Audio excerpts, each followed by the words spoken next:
Welcome to our second digital briefing live, and I'm here with Sam Greene.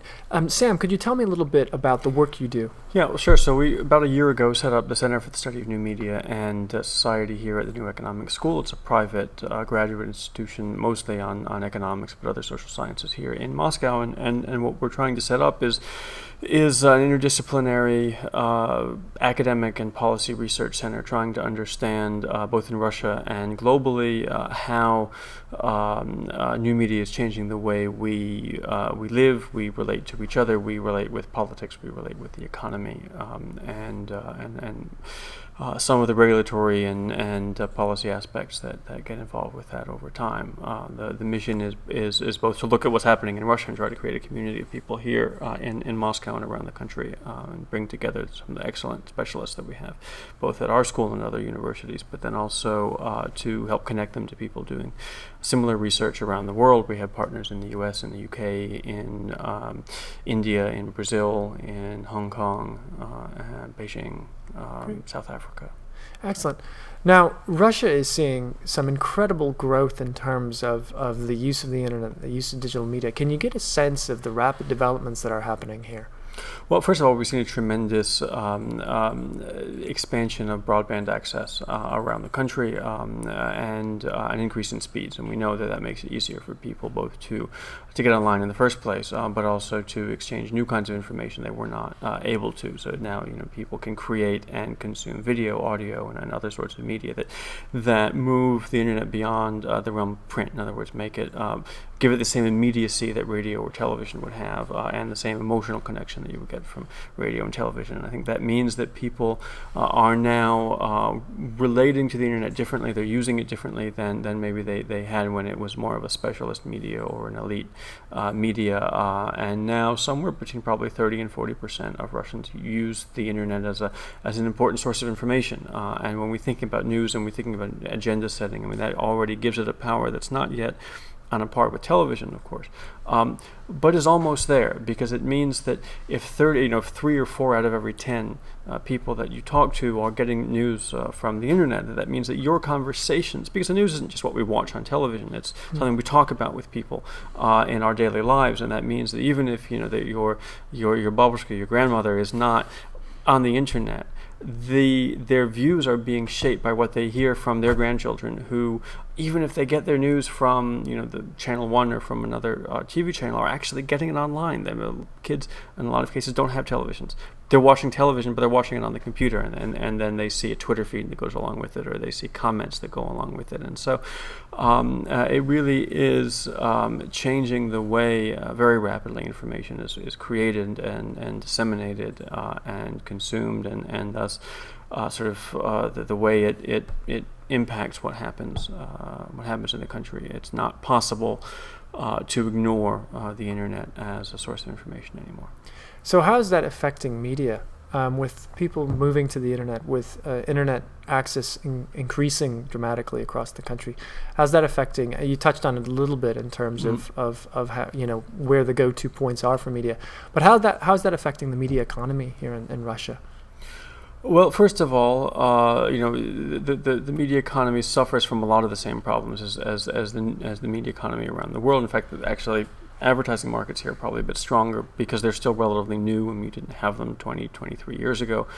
You do now, and so it's still possible to make a lot of money in print media, in local newspapers, on television, in ways that people around the world are maybe having more trouble doing. But people are being very aggressive in terms of trying to go cross-platform and to find other ways to bring their message to people online. People realize that television audiences aren't going to be what they were 10 years from now, that newspaper audiences aren't going to be what they were 10 years from now. And so they're trying to find ways of bringing the same kinds of content to people in different ways, the same way people are around the world. And they're very avid consumers of technological innovations that come out of other parts of the world, whether it's China or the US or Europe. But it's also, I think, changing to a certain extent the power structure, because it changed the power structure between the producer and the reader of media. So even a big media conglomerate like RIA, right, the Russian State Information Agency, which has television, which has online, which has print, which has everything you can imagine, it puts its media out online. People react to it online. They see how many likes or how many hits or how many comments a story gets, and that raises its profile in the informational agenda, increases the likelihood that it's going to be top on the website or on television even, and that really creates a very different dynamic between the readership, the viewership, and the editorial side, and to a certain extent the advertising side. At the same time, it makes it harder for those who want to control, for political or economic or whatever other reasons, for those who want to control the information agenda, to actually do that, because the reaction space in the internet moves much faster than they can. So you just said a little bit about journalism, and of course in MDLF we work with news organizations.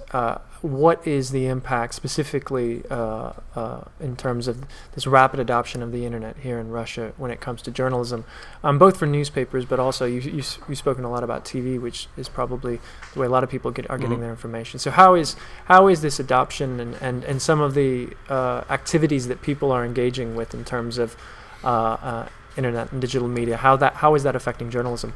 Well, I mean, the first answer is it makes it more interactive in a way that it wasn't before. People are now getting immediate response from their readers. I mean, Russian readers, particularly outside of Moscow, but also in Moscow, and particularly the maybe older readers who are more used to consuming newspapers, for example, have always been in the habit of letting journalists and editors know what they think about what they've read, and now they can do that more immediately. They can do that repeatedly, and it's probably harder for journalists to ignore that. It also, I think, it has expanded the information space. I mean, whereas local newspapers particularly used to be able to write really only about what happened in their towns, now they have access to much more information and reporting coming from other places. And you get also the same phenomenon of citizen reporting that you get in other places. So you have people sending in their photographs, people sending in their videos, people sending in their responses from the scene, and I think we saw that quite dramatically in Krymsk, down in southern Russia, where there were catastrophic floods that led to hundreds of deaths. It's not a place where you have a bureau. It's not a place where you have people reporting all the time. But you had people who were there in the middle of the night when this happened with their cell phones, right? And they record it and they write about it, and to a certain extent, certainly, old school reporting remains something that has to be done, and editing that is something that has to be done.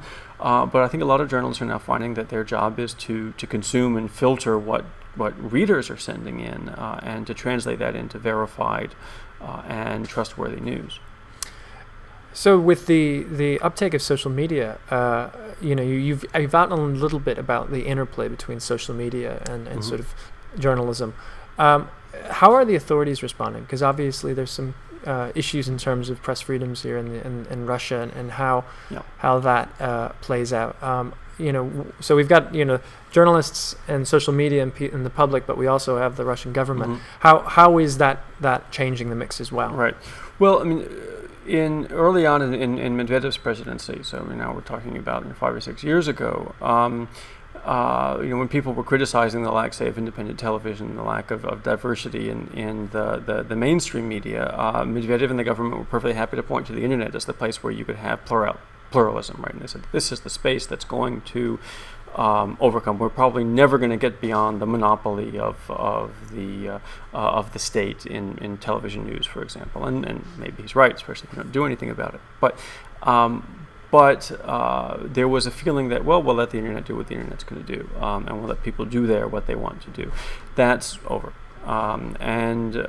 Which is not to say that the government decided what it wants to do with it, but they can't. They don't feel that they can look on it as benignly and as at the same distance that they had in the past. But we do not see still a systematic intervention in social media or in blogging or in online media as we do see in other areas. I think partly because that it requires a lot of infrastructure. It requires also a readiness to take on some risks. You don't know how people are going to react to that. And when we have in the past had, distributed denial of service attacks on LiveJournal and on other platforms, for example, there's been a response to that. There's been a reaction to that, a very angry reaction to that. And even though we don't necessarily know that it was the government that was doing it, everybody assumed it was the government that was doing it. And so the government knows it's going to be blamed, and that it has to be careful. It also has to be careful, obviously, though, about the impact for its political control of an unfettered internet. So it's a difficult calculation for them. I think what they're doing now is they're building the infrastructure to be able to manage situations as they arise, but that they probably will not go in the direction of China, for example, and try to create some system of total control. It's expensive, and it's probably also not necessarily the way that the Russian government wants to see itself. So, for news organizations who, especially a lot of the smaller news organizations in the regions Mm-hmm. where the internet is just starting to become widely used, what would be your observation in how they can take advantage in terms of the increased use of the internet and social media, and how they can use that in terms of reaching their audiences and engaging their audiences during this period where the government's being a little bit more flexible on what's published online? Well, I mean, I think that the first thing is to get the journalism right. Good journalism is good journalism, whether it's online or offline.